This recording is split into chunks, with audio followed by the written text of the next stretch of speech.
ओम नमः शिवाय। दोस्तों, एक नए वीडियो में आपका स्वागत है।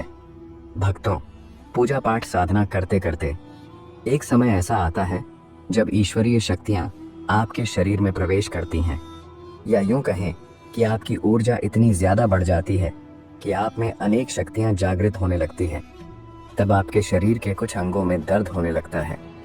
यह दर्द इतना तीव्र नहीं होता कि आपको अस्पताल में एडमिट करना पड़े। ये हल्का हल्का सा दर्द होता है जो कई बार दवाइयां लेने के बाद भी आपको महसूस होता रहता है। तो दोस्तों, आखिर ये दर्द क्यों होता है, इसका इलाज कैसे करना है और इसके साथ आप में क्या बदलाव आते हैं, इसी विषय पर यह वीडियो है। अगर आपके साथ भी ऐसा कुछ घटित हो रहा है तो जुड़े रहिए।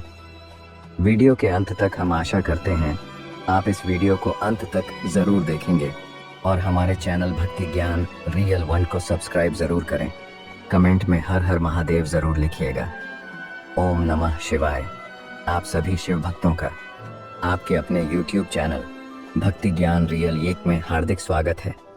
दोस्तों, जब कोई आध्यात्मिक व्यक्ति पूजा पाठ करता है, अनेक साधनाएं करता है, तो धीरे धीरे उस व्यक्ति में कुछ असाधारण बदलाव आने लगता है। इसमें से एक बदलाव यह भी है कि उसे व्यक्ति के शरीर के कुछ अंग दर्द करने लगते हैं। उस व्यक्ति की भक्ति के कारण ईश्वर प्रसन्न होते हैं और उस भक्त को कुछ शक्तियां प्रदान करते हैं। जब यह शक्तियां उस व्यक्ति के शरीर में प्रवेश करती हैं या उस व्यक्ति के शरीर में जागृत होने लगती है, तो उन शक्तियों के साथ उस व्यक्ति का शरीर एडजस्ट करने की कोशिश करता है। लेकिन पूरी तरह से उन शक्तियों के साथ एडजस्ट होने के लिए उस व्यक्ति को थोड़ा समय लगता है, तथा उन दिव्य शक्तियों के साथ एडजस्ट होने तक उस व्यक्ति के शरीर के कुछ अंगों में हल्का हल्का सा दर्द रहता है। अगर आपके साथ भी ऐसी घटना घटित हो रही है तो आपको डरने की आवश्यकता बिल्कुल भी नहीं है, क्योंकि कुछ समय बाद यह दर्द अपने आप ठीक हो जाता है। तो ऐसे कौन से अंग है जिसमें दर्द होता है, आइए जानते हैं। पहला अंग है माथा।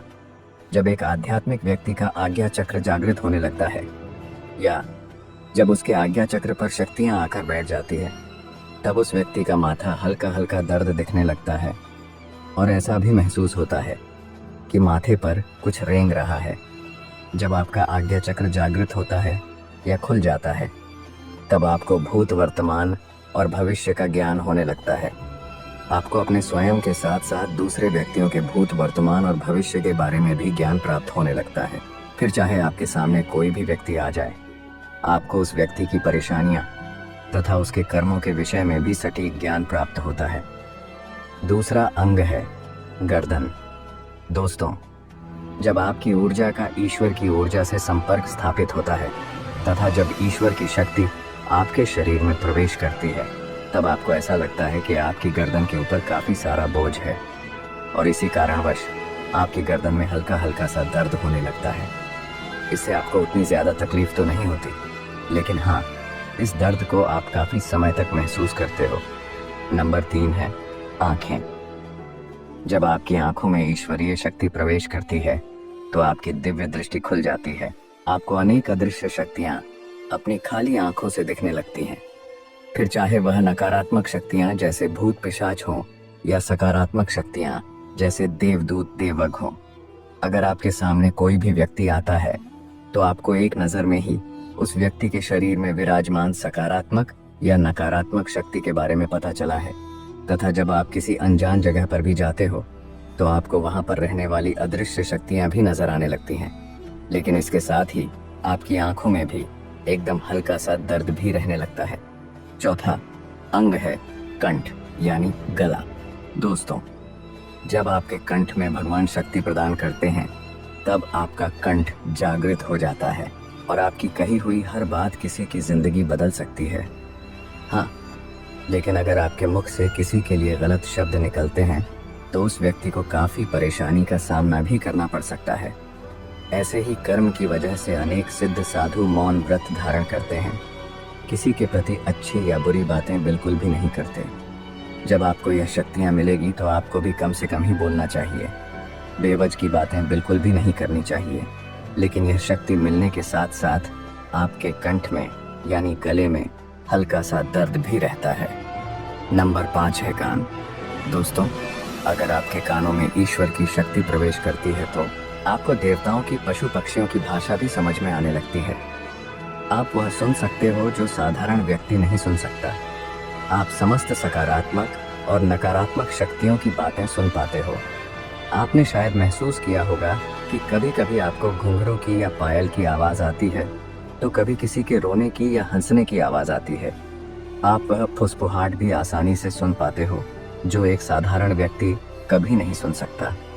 कई बार ऐसा होता है कि आप अगर किसी प्रश्न का उत्तर पाना चाहते हो तो अचानक से कोई शक्ति आपके कानों में आपके प्रश्न का उत्तर बताती है, लेकिन यह शक्ति मिलने के साथ साथ आपके कानों में हल्का सा दर्द भी रहता है।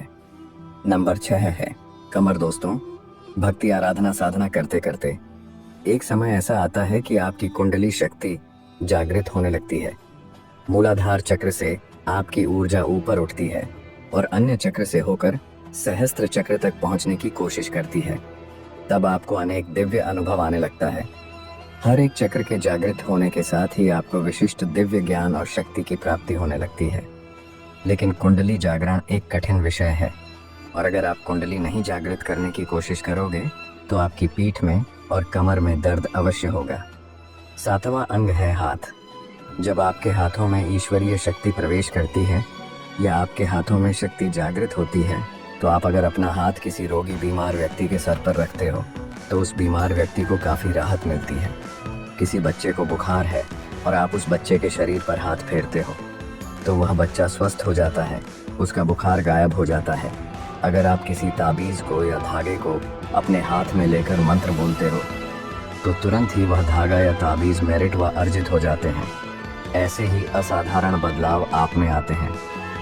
लेकिन जब ऐसी शक्तियाँ आपको मिलती हैं तो उन शक्तियाँ का उपयोग धर्म के लिए कीजिए, सच्चे और अच्छे लोगों के लिए उपयोग कीजिए। अपनी शक्तियों से गलत लोगों का कल्याण मत करना। तो मित्रों, ये प्रस्तुति आपको कैसी लगी? अगर हमारी प्रस्तुति आपको पसंद आई हो तो वीडियो को सभी दोस्तों और रिश्तेदारों को शेयर करें, वीडियो को लाइक करें, कमेंट करें और हमारे चैनल भक्ति ज्ञान रियल वन को सब्सक्राइब ज़रूर करें। तो भक्तों, मिलते हैं एक नए वीडियो में। तब तक के लिए हर हर महादेव। ओम नमः शिवाय।